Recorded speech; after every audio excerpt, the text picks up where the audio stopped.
My name is Imran Mulla. I'm an audiologist and currently I'm doing a PhD at the University of Manchester. Part of my PhD, I'm looking at the use of FM systems with early identified hearing impaired children of a preschool age, so children that are under 36 months of age. Our study is based in the Greater Manchester area. We've got 7 children from this area, from between the ages of 11 months and 30 months. All these children have been fitted with the latest Phonak hearing aids with integrated FM technology. The primary aim of my study was to explore parental use of FM systems with very early identified hearing impaired children. These children were all under the age of 36 months. The study design was of a multiple case study design. Each family was treated as an individual independent case. And there were 7 families included in the study. The study was longitudinal, with parents on a minimum making use of the FM system for 6 months. With the introduction of the newborn hearing screening program in England, I developed a keen interest in research focusing on children who had been identified with a hearing loss early on in their lives. And also, I had a keen interest in the different variables that would affect their developmental outcomes. My BSc and my Masters both focus on this area of research.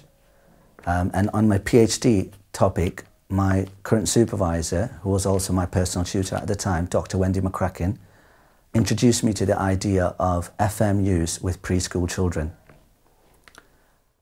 I did some research on this topic and it came to light that there was very limited research on FM use with preschool children. The one notable study that was there at the time was done by Mary Pat Muller and colleagues in 1996. The conclusion of that study was FM systems were just not ergonomically acceptable to be used with really young children. The introduction of integrated FM receivers and the rapid advancement in FM technology overcame many of the challenges that were cited in Muller's study. This motivated me to take a keen interest on the potential benefits of FM systems with early identified hearing impaired children. The parents noticed improved communication in various environments, which included outdoors, in the car, at nursery, and in the pram. The parents also noted improved speech. They found that when the FM was being used, the child was trying to copy and imitate the parent's speech much more. The copying that the child was doing was much more pronounced and much more clear. And finally, the intonation was much more accurate when the parent was speaking through an FM system.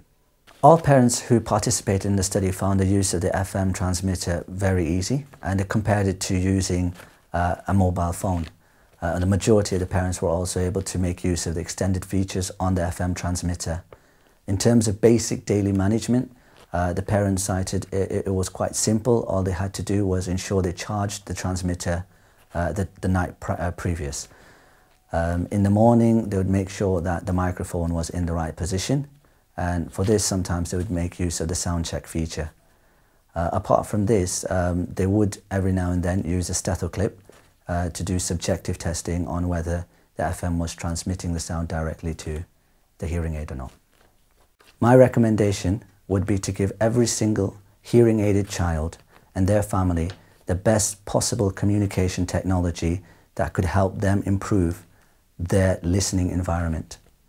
FM systems can play a significant role in providing a clear speech signal to the child in the very early sensitive periods of their development, and therefore should be made available to families of hearing aided children.